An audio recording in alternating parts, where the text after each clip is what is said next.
Thank you, Janet. It's certainly a pleasure and an honor to have Sharon with us today. First of all, Sharon, could you go over your background and how you got from New England and went to New Mexico and finally ended up in Como, Mississippi? Certainly. Good morning, Vance. Thanks so much for inviting me to, tell your listeners a little bit about myself, my work, and my eye condition. It's really cool. And, to answer your first question, yeah, it sounds like quite a interesting journey just, by the three towns that you mentioned, Kennebunkport, Maine, to Santa Fe, New Mexico, to, Como, Mississippi in the North Hills here, very tiny town. How does one get, from there to there to there? And that's just, God's plan. We just never know where we're going to be called and, and for what reason. But, Kennebunkport, Maine, actually my parents, I grew up summers at the beach there. And that's where my family hails, most of my family hails from, that area. And I was recovering from, eye surgery and the condition that I had, uveitis, that caused me to go blind. And I had to redesign my life or recreate. I was in corporate aviation as a flight attendant, and I cooked fresh meals on board for various people like the Trump family, Donald and Ivana at the time, and the children when they were young, and others, United Technologies companies, celebrities, dignitaries, all kinds of interesting people and places. And I woke up in Chicago with extremely impaired sight, which years later I had to retire from that job, and getting back to in Maine, sitting there going, what am I going to do? I'm too young to retire. I've got to do something else. God, I don't know what I'm supposed to do. I was suspended for a time there, but then got introduced to art by a sculptor, friend of a friend, which changed my life, and my world became tactile, the focus on using my hands to create art, to express something I felt I was good at. And I moved with just a wing and a prayer, not knowing anyone in Santa Fe, New Mexico, in wanting to study art. And so I moved, and the teachers showed up, and I took what is a more traditional approach to an art education by working with different mentors and volunteering at museum and private gallery to learn the business of art. And it was wonderful. Enjoyed it. Then got introduced to blues music, or reintroduced to blues music by a friend. It put everything together of how I was feeling. Some blues, it was very difficult, still trying to struggle to maintain a certain amount of independence in my life, going even blinder, from visually impaired to, okay, I'm facing the fire now. My feet I've crossed over into being blind, where I cannot walk without assistance. So, real struggle. And the music helped me feel uplifted at times that were hard, and it just soothed my soul. And I was doing a process of sculpturing or molding from live figures. I would put plaster bandage on live models to create these figures that were tactile reference in which I could use for my smaller hand-modeled figures in clay, which I later cast in bronze. And I visited a friend, an old friend in Mississippi, and he said, Sharon, you're doing these faces and these figures. love the blues. Why don't you come down here and cast the images of the musicians you love? So I'm in Mississippi, and he planted that seed. As some people will suggest that you do certain things, you go, yeah, that's cool, that sounds cool, but you don't necessarily act on it. God has a way of just, when it's time for you to do something, he then steps in, and it's a true, all of a sudden, you feel that true inspiration from within. And I believe that's God telling me what to do. It's the time. So I woke up, and it was time, and I began my research and tried to connect with people through managers and through the musicians themselves that I would cast. And finally, after, many years of coming down around the South, many states that I cast in, including Tennessee, Memphis, where you're located, I had a calling that I needed to be closer and to be here, and that led me to buy a house in Como, Mississippi, and move my studio and my work to be closer. And I thought it was the blues that brought me here. People would ask me, why Mississippi? I'd say, well, the blues, and I just love the region. I love the people. I love everything about it. Some things are difficult, but I love it. I feel good here. And now when people ask me the same question, I just say one word, 3 letters, God. I didn't have much of a spiritual background or foundation, and so blues led me to bliss, to learn about Jesus and to become a Christian, to be baptized, and to realize where all these things come from, put the pieces together. So it's the root, and much of blues music. Where it began, spirituals, work songs, yes, it's how people got through difficult times. It's how I still get through difficult times. Sharon, who are some of the blues musicians that you have cast over the years? Yeah, over now 16 years, and I'm still casting. In your area, let's start in Memphis, Bobby Blue Bland and Little Milton, and heading further down to Como, R.L. Burnside, Jessie Mae Hemphill, Otha Turner, Hubert Sumlin, Pinetop Perkins, Robert Lockwood Jr., oh my gosh, so many of the greats, Bo Diddley, Coco Taylor, Ruth Brown, Honey Boy Edwards, on and on and on. Over 60 now. Johnny Winter, who passed away last year about this time, as a matter of fact. And coming up, I'll be casting Chuck Leavell, keyboard player for Rolling Stones, E.G. Kite in Alabama. Well, crossing over into rock, I'm hopeful for Keith Richards, of course, and reaching the tree to the branches, from the roots to now, as Willie Dixon said, to the fruits. I doubt they'd want to be referred to as fruits, but branching out from the blues.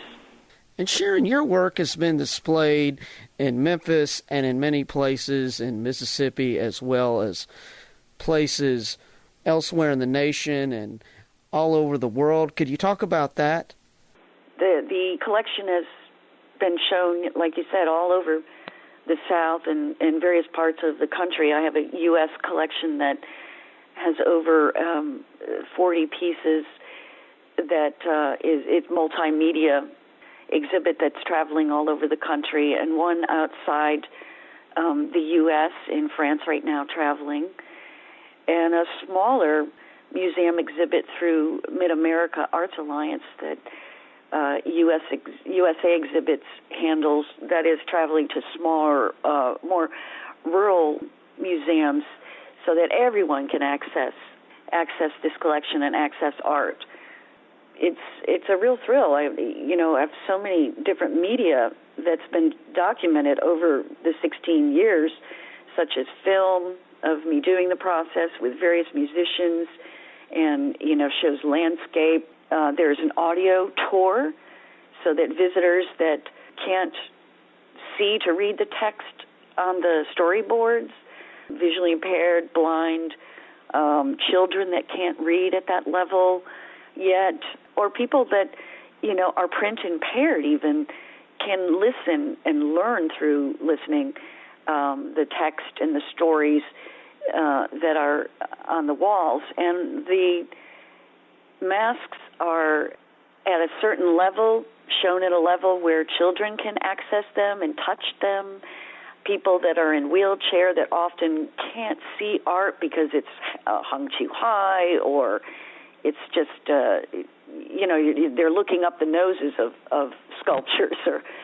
So everyone can access this collection, and it is a must-touch exhibit because I want people to feel what can't be seen with the eye often, but through touching the masks, you can feel what I felt. And not only that, you've donated life casts to Delta State University in Cleveland, Mississippi, down there in the middle of blues country. Yes, I donated. It's actually called a permanent loan.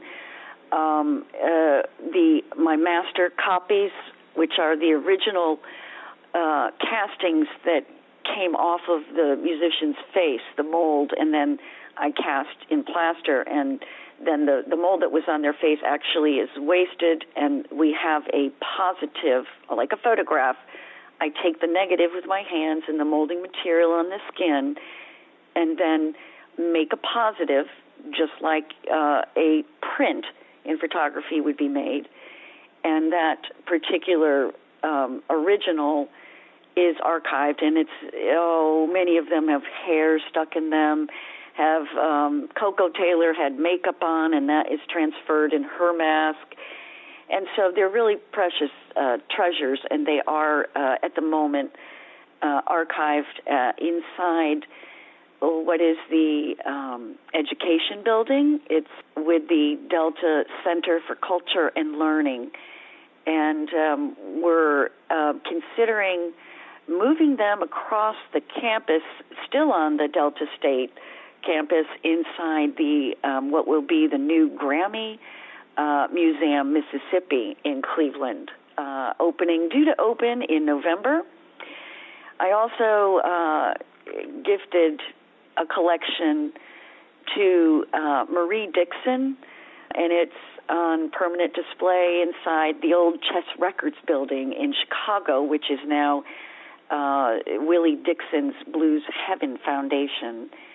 And there is also a collection with Blues Passions on permanent loan in Cognac, France. Sharon, I was just curious to know, how does one create sculptures made from driftwood? I know that you found driftwood along the Mississippi River and its tributaries, but how does one actually do that? I work so much inside the studio. I also paint. I started to lose my connection with outside, like nature, being outdoors. And, once you lose nature, you lose a lot. And I had a desire to get out and smell the grass and, just be outside, feel the sun. And, I'm like a plant, we need sun. So my husband and I went along the banks of the river and collected these old river bones, and it was great. It was something that we could take a break from our offices or studio and get out in nature and walk around and, just spend time in nature together, and then come back later and then I started building this, what was two-scale horse. One was rearing up, and picture me on a scaffold, 10 feet in the air working on what was a 9-foot, 6-inch horse. And I assembled it. First, my husband helped me make an armature to a structure, inner structure that would support such a heavy, modeled piece. And then I just worked out from there. The limbs themselves, dictated by their shape and their size, where they went on the horse. I would put different piles of the wood in certain sizes, and when I needed something that, was a body piece or a leg piece, I would feel the wood, and man, I'd go, you know what, this feels like a leg. Wow, this is cool. And I found some of the wood was curved and long, just like a body of the horse. And then pieces that looked like head and hoofs, and I didn't cut any pieces. They were as they were, and they fit in just like a jigsaw puzzle. They just boom. I'd move the limb and feel with the other hand how it fit next to certain pieces, and I would know right away. Okay, then I would screw it in with the screw gun. Drill, and then I would use, first I used a finish nailer to tack the piece in place, and then areas that needed real secure, I would use a drill and screw in screws that can't be seen, none of which can be seen. So many people that would look at it would ask, how'd you put this thing together? Would you glue it, or what'd you do? And I understand you've made full-scale horse sculptures? Yes, I made these pieces, 2 of which I've done in the series so far are 2-scale horses. One I called Wyatt's Crossing, because that's where I collected most of the wood, which is around, Sardis Lake, one area of Sardis Lake, and it was just in the area where the Tallahatchie comes into Sardis Lake, and it just was piled up the way the current went. It was like the mother lode of driftwood just in this one area. So I named that Wyatt's Crossing, and then the next one was called Tallahatchie Gray.